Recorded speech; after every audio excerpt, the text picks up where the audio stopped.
Hello friends, welcome to Blooming Equity. आज हम best stock to study now के series में एक फंडामेंटली स्ट्रांग कंपनी के बारे में डिस्कशन करेंगे। तो आगे बढ़ने से पहले मैं एक डिस्क्लेमर देना चाहता हूं कि ये कंटेंट सिर्फ और सिर्फ एजुकेशनल पर्पस के लिए है और इसे कोई भी इन्वेस्टमेंट एडवाइस ना माना जाए। तो आज हम जिस कंपनी के बारे में डिस्कशन करने वाले हैं वो कंपनी का नाम है KPIT टेक्नोलॉजीज लिमिटेड। ये एक इंडियन मल्टीनेशनल कंपनी है जो कि engineering research and development services provide करती है ऑटोमोटिव इंडस्ट्री को। और इस कंपनी का ग्लोबल प्रेजेंस है और इनके development centre Europe, USA, Brazil, Japan और चाइना में है। और KPIT works as a major player in the automotive and mobility ecosystem. अगर KPIT के बारे में इनके बिजनेस के बारे में डिस्कस करें तो ये सॉफ्टवेयर डिफाइंड व्हीकल्स के पे काम करती है और इनका इंजीनियरिंग और research and development services mainly इनका फोकस है। इनके ग्लोबल प्रेजेंस है including development centres in various countries और मेनली इनका एक्सपर्टाइज ऑटोमेटिव सेक्टर में है और इनके रिलेटेड टेक्नोलॉजीज पे और इनके सॉफ्टवेयर और AI पे इनकी कंपनी काम करती है। तो अगर इनके फाइनेंशियल स्टेटमेंट को देखा तो इनका मार्केट कैप 32,704 करोड़ का है। Current price 1,193 rupees per trade कर रही है और इसका 52 वीक हाई 1,921 रुपीज और 52 वीक लो 1,021 रुपीज है। अपने स्टॉक भी अभी 39 के पी पे ट्रेड कर रहा है और इसका डिविडेंड यील्ड 0.71% है। अब इसका बुक वैल्यू 106 रुपीज है। ROC काफी अच्छा देखने को हमें मिल रहा है 40.9%, ROE 33.2% और डेप्ट टू इक्विटी मैनेजेबल है 0.12 है। EPS 30.6 है। प्रोमोटर की होल्डिंग 39.4% है। प्रीवियस 12 मंथ का प्रॉफिट 761 करोड़ है। एक भी शेयर इनका प्लेस नहीं है। पेग रेशियो 0.88 पे है। ऑल टाइम हाई प्राइस इसका 1,929 रुपीज है और 200 डे मूविंग एवरेज रुपीज जो है 1,354 है। तो अपने 200 मूविंग डे एवरेज से अभी नीचे ये ट्रेड कर रहा है और 37.9% 52 वीक हाई से अभी नीचे ये ट्रेड कर रहा है और अपने 52 वीक लो से 16.9% ऊपर है। RSI 30 के नीचे है देखने को हमें मिल रहा है और इंडस्ट्री P 28.3 है। तो इंडस्ट्री P से थोड़ा सा ही अभी ज्यादा हाई पी पे है।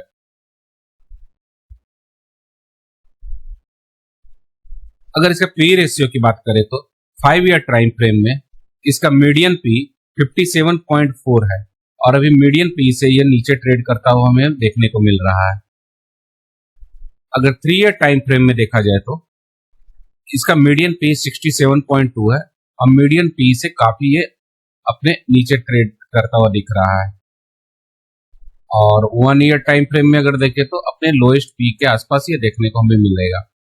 इसका मीडियन पी 50 का है 1 ईयर टाइम फ्रेम में और अभी ये लगभग 38 के आसपास ये ट्रेड करता हुआ हमें देख रहा है।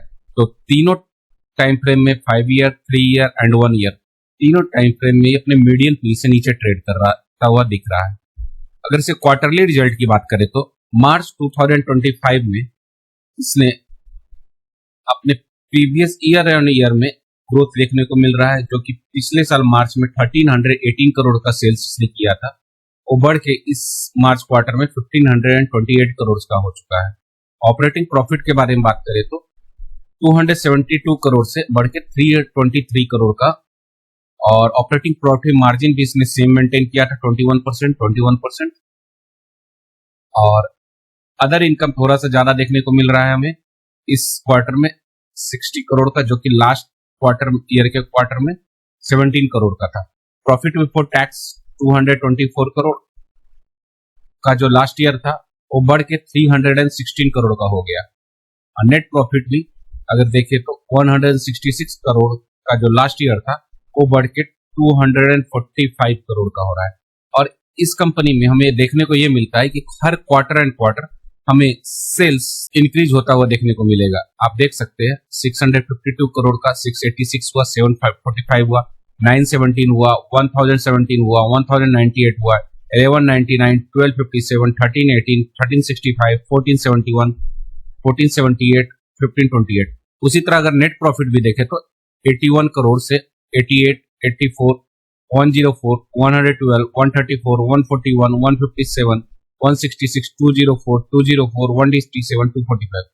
तो जनरली यहाँ लास्ट 3 साल में भी जो मार्च क्वार्टर था 3 साल पहले का, वो 81 करोड़ था, उसको लगभग इन्होंने मोर देन 3 टाइम्स कर लिया 3 सालों में। तो काफी हाई ग्रोथ कंपनी हमें देखने को ये मिल रही है। और अगर प्रॉफिट एंड लॉस स्टेटमेंट की बात करें तो जो मार्च 6 साल पहले इसका जो सेल्स था 641 करोड़ था, उसको इस कंपनी ने लगभग मोर देन 9 टाइम्स अपना सेल्स को कर लिया है मात्र 6 ईयर टाइम फ्रेम में। और अगर इसके नेट प्रॉफिट की बात करें जो 55 करोड़ का मार्च 2019 में फाइनेंशियल ईयर, वो बढ़ के लगभग 840 करोड़ का हो चुका है। तो और इसका जो ऑपरेटिंग प्रॉफिट मार्जिन था 14% से बढ़ता हुआ कि 21% हमको लास्ट फाइनेंशियल ईयर में देखने को मिल रहा है।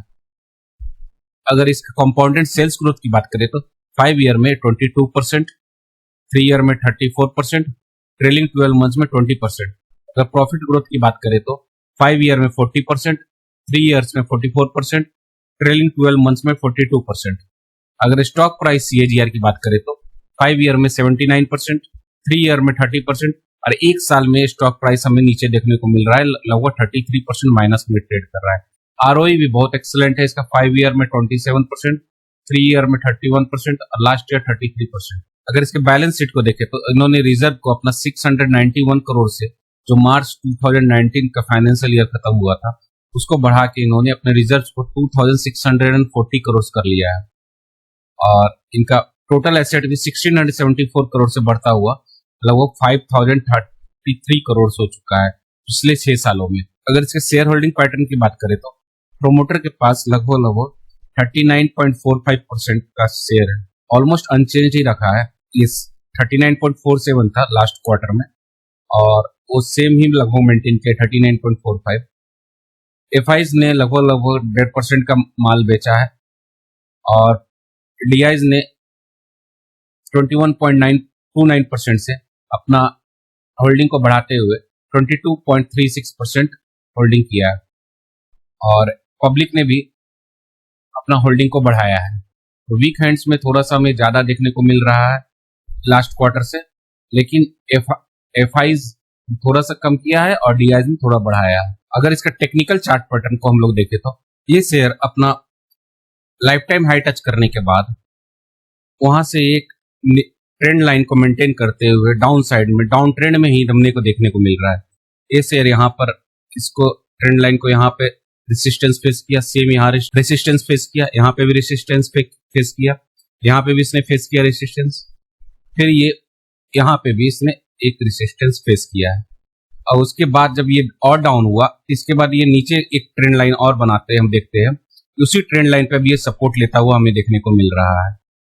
ये देखिए यहाँ पे इसने रेसिस्टेंस फेस किया, यहाँ पे फेस किया, यहाँ पे भी इसने फेस किया और इसको ये ब्रेकआउट देके, लेकिन ऊपर वाले अपने रेसिस्टेंस को ब्रेकआउट नहीं दे पाया और अपने नीचे वाले जो ट्रेंड लाइन है उसी पे ये सपोर्ट लेता हुआ देखने को मिल रहा है। यहाँ पे इसने लिया और यहाँ पे भी ये सपोर्ट लेता हुआ देखने को मिल रहा है। देखिए ये क्या है कि कंपनी का फाइनेंशियल बहुत स्ट्रांग है, ईयर ऑन ईयर ग्रो कर रही है, क्वार्टर एंड क्वार्टर भी ये ग्रो कर रही है कंपनी। तो ओवरऑल मार्केट सेंटीमेंट और थोड़ा पी रेशियो इसका ज्यादा हो गया था, तो उसको ये मेंटेन करने के लिए थोड़ा सा करेक्शन, मार्केट करेक्शन और मार्केट सेंटीमेंट और ओवरऑल थोड़ा सा कारण ये नीचे डाउन चला गया। लेकिन जब ये कंपनी अपना नंबर्स काफी अच्छा पोस्ट कर रही है तो ये ज्यादा दिन तक नीचे टिक नहीं सकती। ये इसके मोस्ट प्रोबेबली चांस है कि यहाँ से ये अपसाइड मूवमेंट दिखा के इस रेसिस्टेंस को भी तोड़ के ये ऊपर मूवमेंट कर सकता है। तो क्योंकि अच्छी कंपनी ज्यादा नीचे तो आ सकती है लेकिन ज्यादा दिन तक नीचे रह नहीं सकती। तो अगर ये अपने यहां से अगर ये 52 वीक हाई के आसपास जब पहुंचता है तो लगभग 61% का हमें ये अपसाइड पोटेंशियल इसमें देखने को मिल सकता है। तो हमारा क्या काम है? हमारा यही काम है कि किसी भी चार्ट पैटर्न के अनुसार अपना जब भी एक अच्छी कंपनी हमें सपोर्ट पे देखने को मिले, उस समय हम इसको अपने एनालाइज करके और अपने खुद के कन्विक्शन के अनुसार इसको बाय कर सकते हैं, और अगर लाइफ टाइम हाई के आसपास पहुंचता है तो वहां पे हम इसको सेल कर सकते हैं। तो लेकिन इसके लिए हमें अपने बिजनेस को समझना होगा, फाइनेंशियल में समझना होगा, और टेक्निकल की भी समझ रखनी होगी। तो मेरा आप लोग को मकसद यही है कि आप लोगों को कैसे चार्ट को रीड करते हैं, कैसे बिजनेस को समझते हैं, कैसे फाइनेंशियल को देखते हैं, और कैसे अपना कन्विक्शन किसी भी स्टॉक में बना सकते हैं, वही मेरा मकसद है आप लोग को समझाना। तो मेरी कोई भी आपको इन्वेस्टमेंट एडवाइस नहीं है, कोई भी मैंने इसमें आपको चार्ट पैटर्न में कोई भी आपने टारगेट मैंने प्राइस नहीं दिखाया है, कोई भी टारगेट नहीं दिया है, लेकिन कोई भी टाइम फ्रेम मैंने दिखाया है। बस मेरा मकसद आप लोग को सिर्फ और सिर्फ सिखाना है। तो अगर ये वीडियो आप लोग को पसंद आया हो तो इस वीडियो को जरूर लाइक करेंगे, और अपने दोस्तों और फैमिली के मेंबर्स में इस शेयर जरूर करेंगे, और इस चैनल को सब्सक्राइब करना नहीं भूलेंगे। मिलते हैं नेक्स्ट वीडियो में, तब तक के लिए जय हिंद।